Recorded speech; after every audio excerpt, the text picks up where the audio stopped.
Okay, ladies and gentlemen, we're on to part two. Now, we've got our jack stands ready. We've got the vehicle pretty much in a position where we can pull that tire off. I need one more. Okay, you need one more? Okay, we've got the vehicle in this position right here. What we want to do is we want to make sure that the jack stand is completely in the safe position. We're going to go ahead and put this right here. Can I still jack? Not yet. Okay. We're going to go ahead and move this in. Now you notice the area where we have the jack positioned on the frame of the vehicle. We want to also move our Pittsburgh brand 3-ton jack in position underneath the frame area. And I'm going to raise this up to a safety area somewhere in that neighborhood right there. And I'm going to go ahead and I'm going to move this guy so that what this is doing, for safety's sake, what we're going to be able to do is have this center area right here catch the width of the frame right in this area. So it'll rest in this area right here. I'm going to get that baby in position right about there so it'll be lined up. I'm going to get the other one in the front also underneath the frame so that it can support in the front and rear of the tire. And I'm going to notice that there's several areas where this can be placed. And one area in particular relates to the suspension right over here.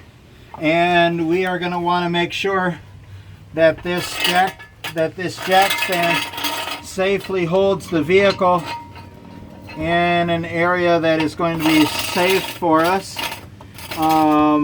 Preferably somewhere in this neighborhood. Will be out of the way. We're going to want to make sure that we extend it as much as we can to accommodate holding the vehicle. But we have to hold the vehicle safely, so we're not going to hold it in a skinny area like that. We're going to hold it over in an area that's going to be a little bit more firm. Make sure that that's going to catch it right over here. And we're going to go ahead and go back and check the one that's behind the jack to make sure that that is going to hold the vehicle where we have that placed as well.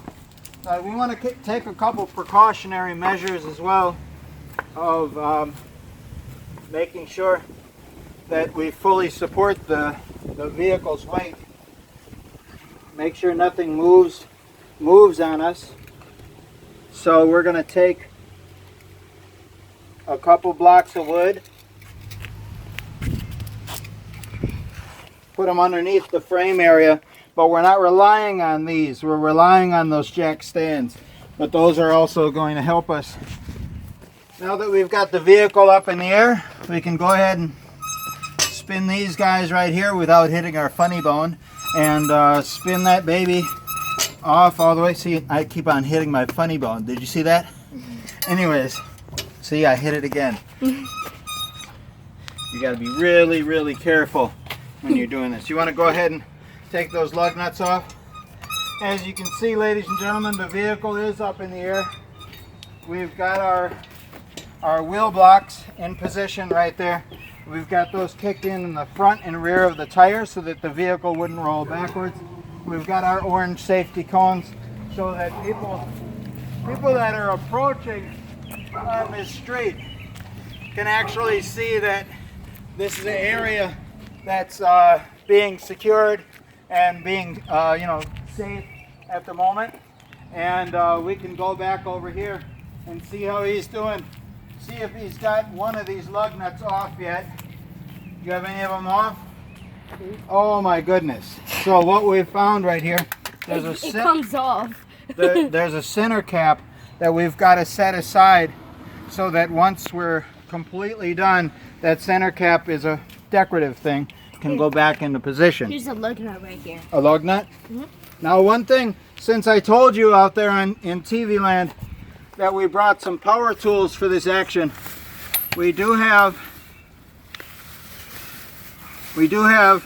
a set right here that we can put on this tool with this attachment right here.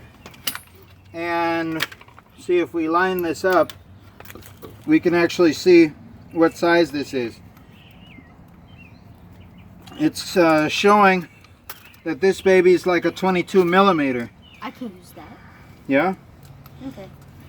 All right. So we're going to go ahead and What? try and release this. Now don't try this at home, but if you do have a situation where you need to open up the packaging, you can take out your Gerber knife right over here, and you can open up your knife, and you can go ahead and you can carefully, in the interest of safety, don't have your fingers in the line of fire. I wouldn't have my hand right here and try and cut right here. I'd have my hand up and out of the way if I'm trying to cut down here. Or I'd remember that if I do need to have my hand here to hold the plastic, that I keep my fingertips up and out of the way. And I go ahead and cut away from myself. See, I'm cutting away from myself. Okay, I'm moving the tire. Okay. And I'm going ahead to try and cut that baby. You are no match for the Gerber knife. No, I'm probably not being as nice as I should, but I'm going to try and cut it in the downward position so that I can make sure that I don't have any errors that could send me to the emergency room. Because I don't think anyone has time to wait on me at the emergency room. No one has time to wait for me. Yes. What happened? All right, so in the case of that, what you do, that's why we have stuff like this around, is you want to do this. Stick a block of wood underneath that tire to stop it a little bit. And if just one piece of wood doesn't stop it, you want to try and put something else in there because you need to wedge it from moving on you. So you're going to go ahead and stick another piece of wood in there. What should I do with this? Make sure and put your lug nuts in one area. Since this is the decorative piece right here, you want to try and put your lug nuts in a spot that you need to care for everything, okay? So put them in something. You want to keep your stuff, try and keep it together. It looks like we need just a little wedge of wood on top of this wood right here. And then we can probably completely stop that tire from turning on you by just stopping it right there like that.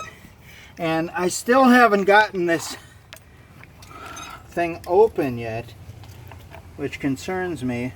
I could just do this with it. Uh-huh. I could just do this. What? Uh-huh. And then it comes off. So if you notice, he's probably going to do that faster than I can get the power tool ready. Done. He's almost done. He's got three more lug nuts to go, and I've got an incoming call. Okay, ladies and gentlemen. 205.